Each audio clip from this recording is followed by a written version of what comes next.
This birthday cake is dedicate to a birthday girl, happy birthday Riya.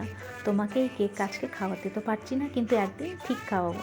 তো আজকে আমি খুব একটা হেলদি কেক বানাতে যাচ্ছি বন্ধুরা।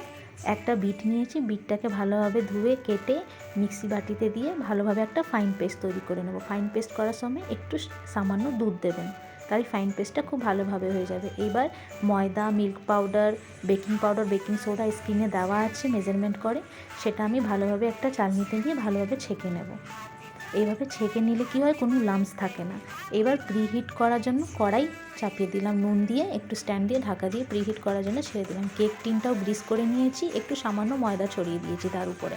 এবার 1/4 অয়েল 1/4 দই দিয়ে 1/2 কাপ সুগার দিয়ে ভালোভাবে একটু ফেটিয়ে নেব।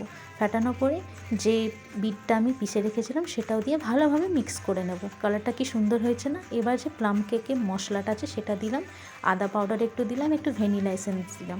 সেই মশলা দিলে কেকের স্বাদটা খুব ভালো হয়, আমাদের খুব ভালো লাগে খেতে এইভাবে।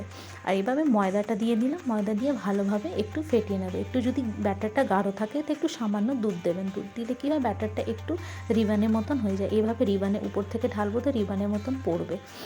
এবার ড্রাই ফ্রুটস দিয়ে দিলাম, আমার কাছে কিশমিশ আর চেরি ছিল, আমি সেটাই দিলাম। আপনারা চাইলে কাজু বাদাম সবই দিতে পারেন। এবার কেক টিনটাতে এই ব্যাটারটা আমি দিয়ে দেবো, একটু ভালোভাবে ট্যাপ করে নেব, একটু এয়ার বাবল থাকলে সেটা বেরিয়ে যাবে। এবার প্রিহিট কড়াইতে আমি বসিয়ে দিলাম, 30 মিনিটের জন্য বসালাম। এবার খুলে দেখছি একটু ফুলে গেছে কেকটা। এবার আমি ড্রাই ফ্রুটসটা দিয়ে দিলাম। এইভাবে দিলে কি হয়, ড্রাই ফ্রুটসগুলো ভিতরে ঢুকে যায় না।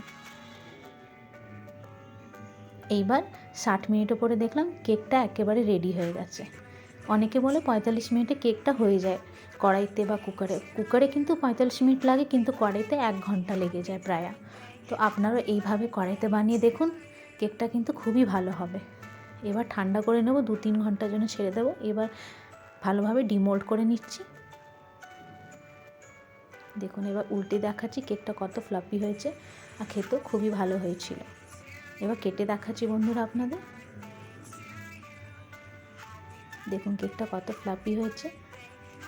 তো আপনারাও এইভাবে হেলদি কেক বানিয়ে নিশ্চয়ই খাবেন। তো এই কেকটা আপনারা গাজর দিয়ে বানাতে পারেন, বিট দিয়েও বানাতে পারেন, আর খেতে খুবই ভালো হয়, হেলদিও আছে।